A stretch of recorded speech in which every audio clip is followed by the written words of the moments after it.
Hi friends, it's Amy and I'm your sewing teacher, and we're here this week to make a reversible sun hat at the request of one of my viewers.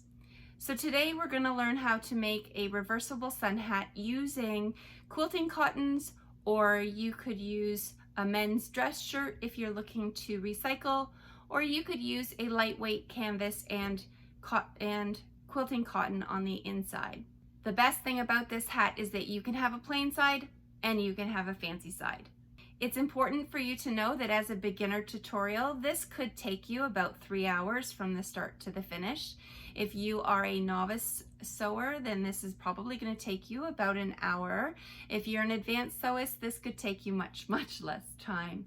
This is one of those projects that the more of them that you make, the faster you get. Before we get started today, I wanted to tell you that there are 2 new things that I'm starting in my YouTube journey. The first one is I have opened a Patreon account. If you don't know what Patreon is, it is a spot where you can sponsor me and my channel and give me a little bit of a donation every month in order to help me create content for this channel, and really can help you have a voice in my community to talk and ask for things like Steph did for this video. I want to say thank you to my very first patron. My first patron is Sandra. I'm just so happy that Sandra is my first patron. She has helped me on many theater shows, so it was really nice of her to sponsor me today. So thanks, Sandra. I appreciate it.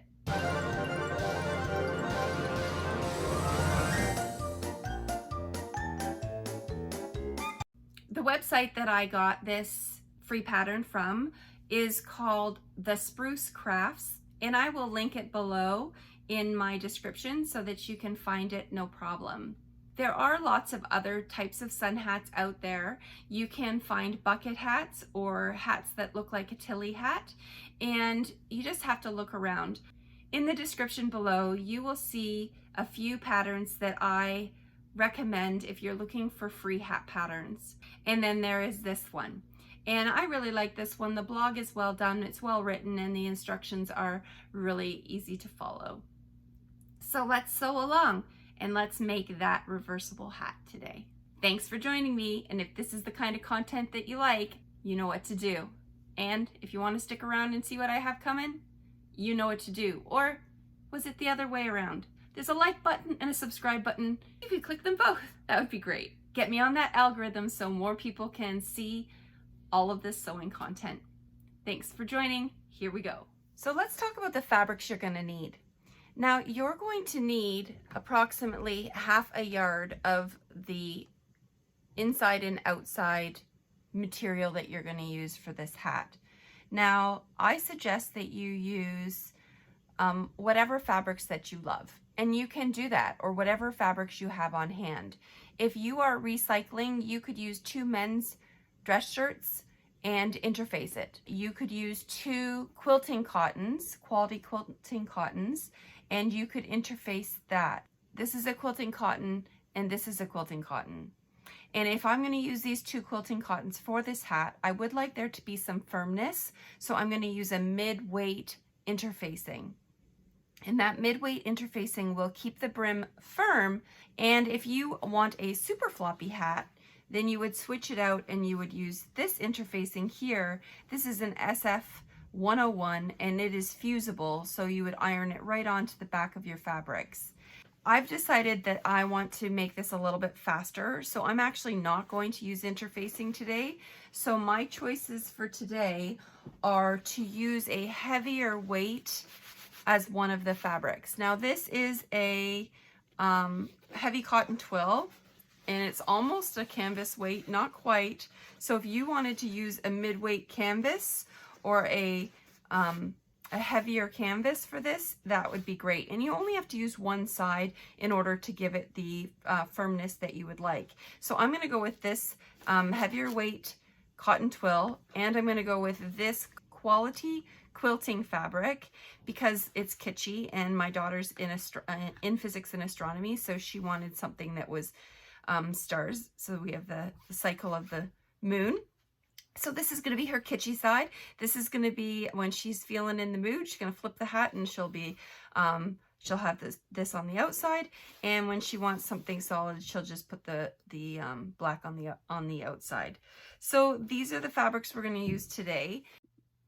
Before we get started, I wanted to talk to you about what happens when you print a pattern such as this off of the internet. When you print a pattern like this, especially the free ones, they often are PDF format. And if you just print it regular on your printer and you check the 1 inch, this is a 1 inch box. This is where you're supposed to check to see if it's printed correctly. And you'll see that this is not 1 inch. So you need to play with the settings of your printer until you get this 1 inch box to be exactly 1 inch. So what I did for this one is, this one was printed at 150%, because when I printed the 100 it was very small. So then I put it up to 150 and I still didn't have an inch. So then from there I tried the 200%, and I took the margins off. And by doing that, I got myself to a 1 inch. Now, even if the blog that you're getting the free pattern from has a suggestion for what to print it at, because this blog's suggestion was print it at 100% and it would be fine. I printed it at 100%, it was way too small. And you see that I have my fabric.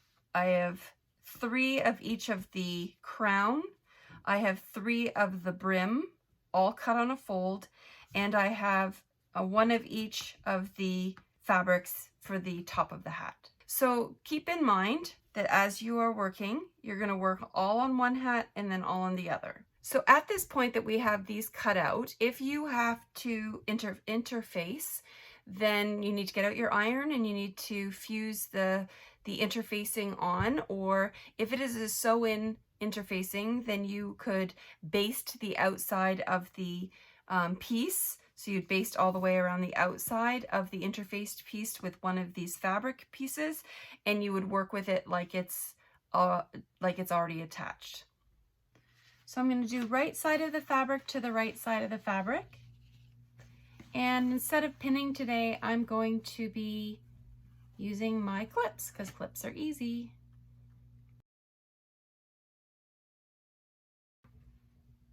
And again, always making sure that my right sides are together.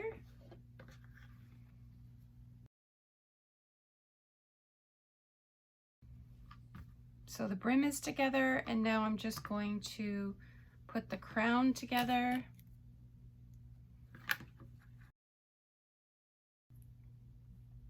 And then I'm gonna sew those together. So I'm gonna go and I'm gonna do 1/4 inch seam allowance on every single one of these clipped sides. And then I'll be right back. So the next thing that we would do is we would get out our iron. Now some of you might not have an iron, so I'm gonna show you what you can do instead of ironing. But it is important that we flatten our seam allowances, because this will be a reversible cap, and we want to make sure that we have lots of, well, we want to make sure that we have a flat brim. So what you're going to do is you're going to open up your seams that you've just sewn, and you're going to flatten them. Now this is called finger pressing. If you want to use something to help you press that, you can use the back of your scissors and just use that to kind of make the crease or fold in your seam allowance. And that takes it from being kind of a bulgy to a nice and flat seam. And you can even run it on the opposite side.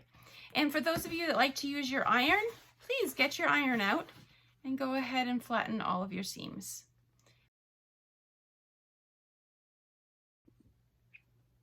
So now that these have been sewn together and finger pressed, we're going to find the bottom of the crown. So the top of the crown is where the circle will go in. So that's the smaller side, and the larger side is where the brim goes on. So we're going to attach the brim to the crown.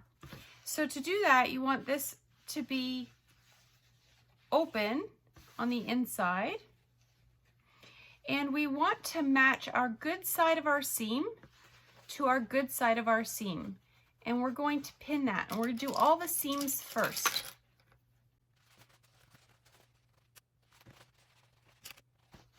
Once that's done, we're going to pin in the middle of the two pins we have. So in the middle of the two seams, we're going to pin so that there's an equal amount of fabric for the crown and the brim. Because what happens is we have a little extra in the brim. We're going to have to ease. So that means we're going to have to pull on the shorter side, which is the crown side, and pin it so that there's no creases in the brim when the brim gets sewn on. So we're going to do that for all of these sides.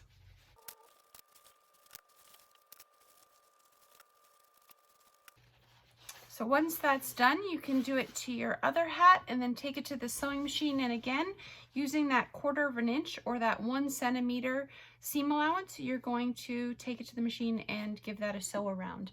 And I'll be back when that's been sewn. So I've come back and I have my hat so that the brim and the crown are attached. It looks great. I see that my seams are aligned quite well, so that makes me happy. And now I need to attach the top of the hat to the crown. So I'm going to pull it back inside out because this is the easiest way to do it. I'm going to grab my fabric and make sure that my right side of my fabric is downward.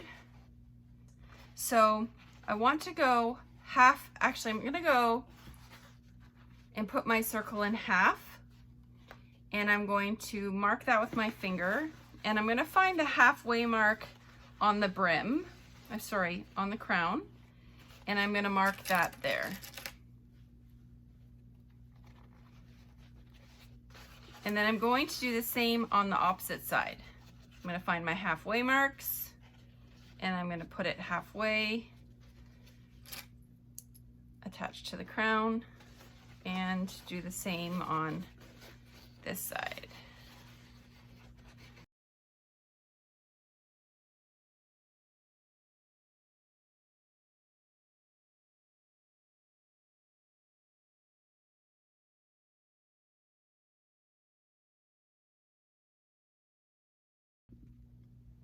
So now I have sewn together the outside of the cap and the inside of the cap, or the inside and the outside and the inside, whatever she decides to do, or however she decides to wear it. And I am now going to assemble these together. Now, in order to do that, I need to put both caps right side out. And I want to take the right side of one and the right side of the other, and I'm going to sandwich them together. But I want to be mindful that I want to line up these seams with these seams on here, because I want it to look professionally made. I don't want it to look like I didn't pay any attention to the small details. So I'm going to put the one cap on the other cap, and I'm going to make sure that my seams are aligned, and then I'm going to clip. I'm going to go to the other seam, and I'm going to align that one and give it a clip. And the final one, I'm going to align that one and give it a clip. There we go. Now, I should show you that in order to kind of have these seams lay down flat once the hat is made, you want to put some notches in this circle.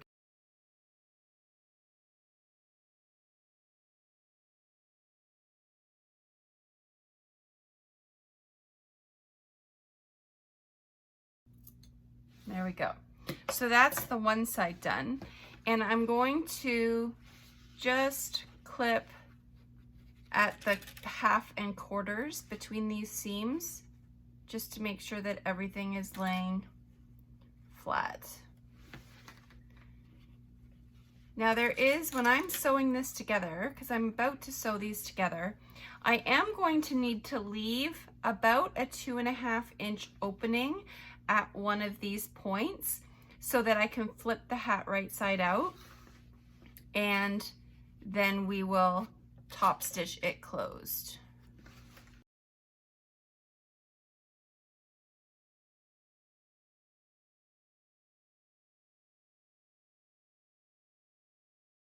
And I need to clip the top of the other side of the hat. And then once that's done, so once I've clipped that, I'm going to sew all the way around the brim of the cap, leaving one opening of 2.5 inches. And then I will show you what I'm going to do next. So I'm going to clip this, then I'm going to sew, and I'll be right back. So as you can see here, I've sewn 1/4 inch all the way around this brim. I have left open this little bit here so that I can berth the hat and have it right side out. Before I do that though, I want to do what I did to the top of the hat. Because it is a curve, and always when it's a curve, you want to make sure that you clip up to the seam, but not into the threads, so that when you pull this through, it will lay flat before you top stitch it.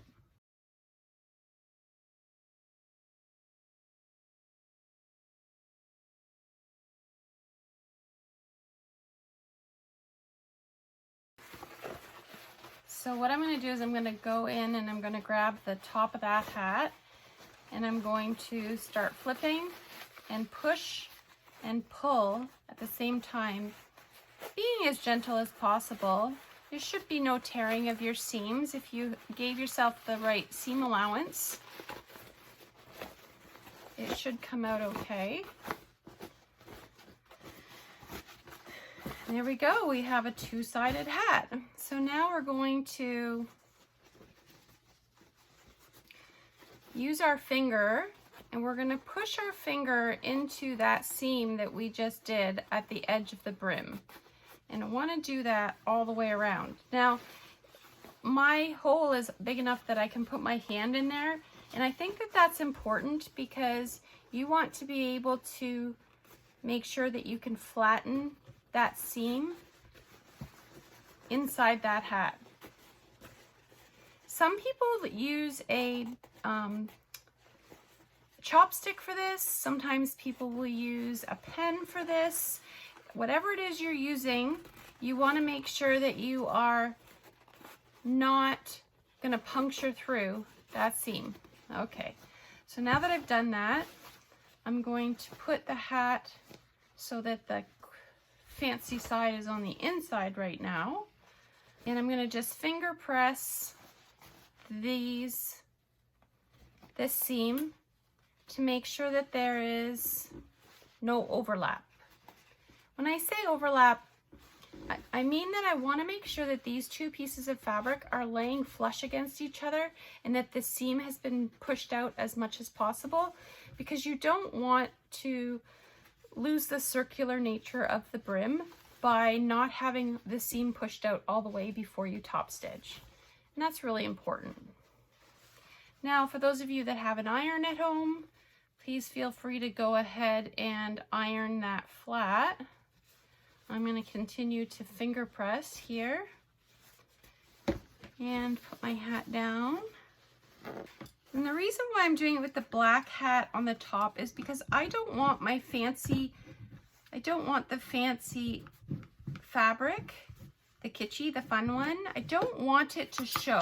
I really don't want it to do this when I top stitch, because then that's a show of an amateur mistake. So we're going to just make sure that that doesn't show when we're pressing, and then when we're making sure that it doesn't show, that way when we are top stitching it, top stitch is hidden. Now we also need to take care of this hole that we've created. So I'm just going to put my fingers in the hole on either side, and I am going to use the existing seam allowance from both sides, and I'm just going to tuck in and then clip or pin all the way along this opening, so that when we top stitch it, it will top stitch closed and no one will know where your opening was.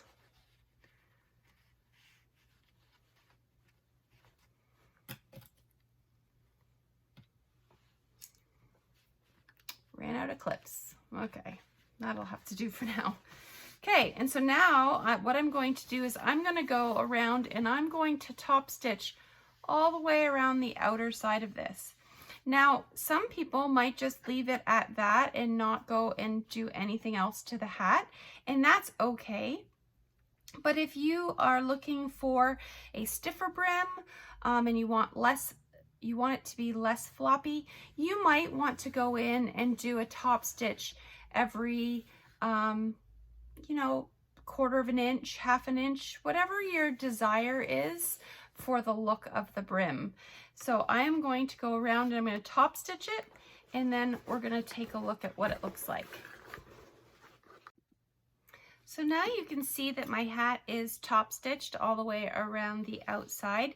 If you wanted to add some trim to this, you could have sewn some trim in it.